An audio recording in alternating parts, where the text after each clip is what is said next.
വയനാട് ദുരിത ബാധിതരോട് കോൺഗ്രസുകാർ കാണിക്കുന്ന കൊടും ക്രൂരത നോക്കണേ. കഴിഞ്ഞ ദിവസം കുന്നുംപറ്റയിൽ അവർ വാങ്ങി എന്ന് അവകാശപ്പെടുന്ന ഭൂമിയിലേക്ക് വയനാട് പ്രദേശത്തുള്ളവർ ഒന്ന് രാത്രി സഞ്ചരിച്ചു. കണ്ട കാഴ്ച കാണണ്ടേ? നോക്കി.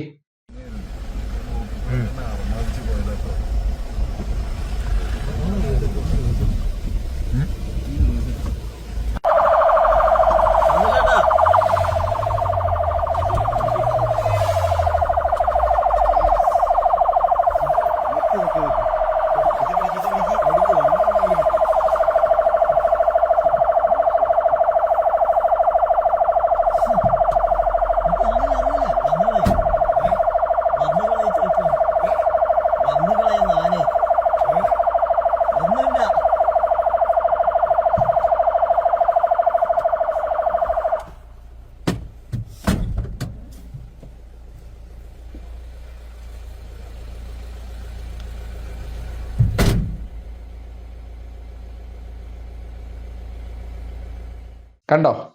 കാട്ടാന. അതായത് ജീവിതം ചിതറിപ്പോയ മനുഷ്യരെ, അവരെ ദുരന്തത്തിന്റെ അടുത്ത് നിന്ന് പറിച്ച് നേരെ കൊണ്ടുവന്ന് വന്യജീവികളുടെ മുന്നിലേക്ക് ഇട്ടുകൊടുക്കുന്ന കോൺഗ്രസിന്റെ ആ വിശാല മനസ്കത നാട്ടുകാർ കാണാതെ പോകരുത്. ഇത്തരത്തിലുള്ള 64 70 കാട്ടാന ഉള്ള പ്രദേശമാണെന്ന് പറയപ്പെടുന്നുണ്ട്. പോരാത്തതിനും അവർക്ക് കൂടുതൽ സന്തോഷം കിട്ടാൻ ഈ പ്രദേശത്ത് വെച്ച് മനുഷ്യനെ പുലി ആക്രമിച്ചു കൊന്ന സംഭവം കൂടി ഉണ്ടായതായി നാട്ടുകാർ പറയുന്നു. ഇതിനേക്കാൾ മികച്ചൊരു ഭൂമി ഇനി കണ്ടെത്താനുണ്ടോ? കുന്നുംപറ്റയിലേക്ക് കൊണ്ടുപോകുന്ന മനുഷ്യർ അവർ ഉയിര് പേടിച്ച് അവിടെ പോയി ജീവിക്കുമോ? അതിനോടൊപ്പം തന്നെ 100 വീടാണ്, 3 ഏക്കർ സ്ഥലം, ഒരാൾക്ക് 3 സെന്റ് സ്ഥലം, അതിനകത്ത് വിശാലമായിട്ടുള്ള വീടുമാണത്രേ. നിങ്ങൾക്ക് ഈ തട്ടിപ്പിനെ കുറിച്ച് ഇനിയെങ്കിലും ബോധ്യപ്പെടുന്നുണ്ടോ? കാപ്പിത്തോട്ടമാണ് പോയി മേടിച്ചിരിക്കുന്നത്, കുഴപ്പമില്ല, എവിടെയെങ്കിലും ഭൂമി വാങ്ങിച്ച് വീട് വെച്ചാൽ മതി. പക്ഷേ ആ കാപ്പിത്തോട്ടം എന്ന് പറഞ്ഞാൽ വന്യമൃഗങ്ങളുടെ വിഹാര കേന്ദ്രമാണ്, ആൾപ്പാർപ്പില്ലാത്ത ഇടമാണ്, റോഡ് സൈഡിലുമല്ല. ഈ പ്രോപ്പർട്ടിയിലേക്ക് യാത്ര ചെയ്യണമെന്നുണ്ടെങ്കിൽ രാത്രി ഘോര വനത്തിലൂടെ മനുഷ്യർ നടന്നു പോകണം. ഇങ്ങനെ ഒരു അവസ്ഥയിലേക്ക് ആ മനുഷ്യരെ കൊണ്ടുവന്ന് തള്ളിവിടാൻ എങ്ങനെ തോന്നി ഈ കോൺഗ്രസിന്?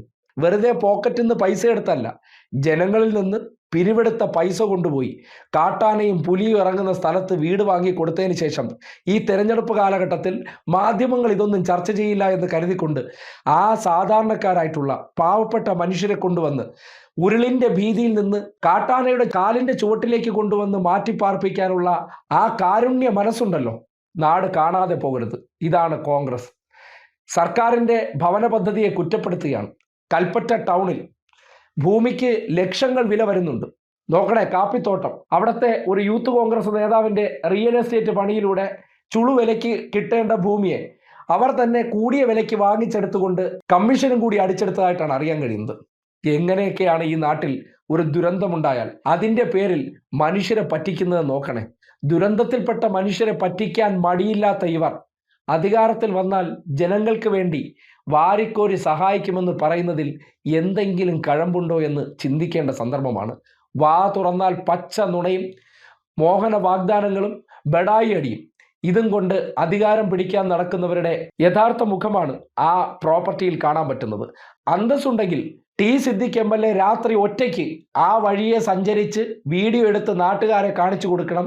നിങ്ങൾ സേഫ് പ്രോപ്പർട്ടിയാണ് വാങ്ങി തന്നിരിക്കുന്നു എന്ന് ചെയ്ത് കാണിച്ചു കൊടുത്ത് വേണം അവരെ ബോധ്യപ്പെടുത്താൻ. അല്ലാതെ എല്ലില്ലാത്ത നാവ് വെച്ച് ഡയലോഗ് അടിച്ചും മതം പറഞ്ഞുമല്ല പറ്റിക്കേണ്ടതെന്ന് ആവർത്തിച്ച് പറയുകയാണ്.